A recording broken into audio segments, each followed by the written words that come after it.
ខ្ញុំឈ្មោះគុនធាទៅកំណើតនៅខេត្តពោធិ៍សាត់ខ្ញុំមកធ្វើការនៅរតនគិរីនៅខេត្តរតនគិរី1500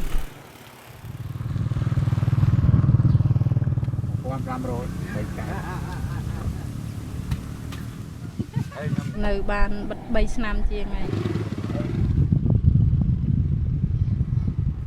លក់ទឹកបើលក់ទឹកសុទ្ធលក់ទឹកផ្លែឈើ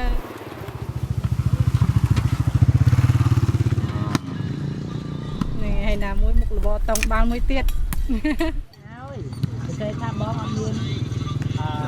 បងស្រុកមើលទៅធម្មតាអត់អីទេព្រោះនៅស្រួលមើលទៅដូចគេដូចឯងសុខបាយធម្មតានៅរតនគិរីនេះខ្យល់ខ្លាំងណាស់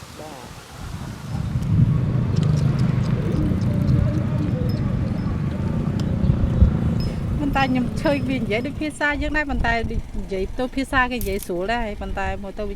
ពិបាកនិយាយនៅស្រុកនេះវាភាសាវាច្រើនភាសាឡាវក៏មានឡាវក៏ច្រើនទំពួនឈ្គួយក្រឹងខ្លះគេនិយាយតែគ្នាគេយើងដូចខ្មែរហ្នឹងយើងស្ដាប់ភាសាគេអត់បានទេប៉ុន្តែយើងចង់ចេះណាខ្ញុំជួយចិត្តមើលជនជាតិគេពីជនជាតិគេមើលពុយពាក់ខុសគេពីស្លៀកពាក់អញ្ចឹងវាខុសពីខ្មែរយើងអញ្ចឹងស្លៀកពាក់តាំងពីការតែងខ្លួនស្លៀកពាក់អញ្ចឹងវាខុសពីខ្មែរយើងអញ្ចឹងហ្នឹងខ្ញុំចង់ចេះចង់ដឹងប៉ុន្តែវា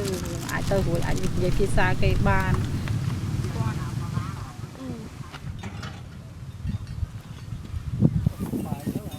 ខ្ញុំគឺនៅទីនេះសុបាយចិត្តមិនអាចរកលុយបានច្រើនចំប្តីហើយនឹងកូនអញ្ចឹងច្រើនអាចសំលុយ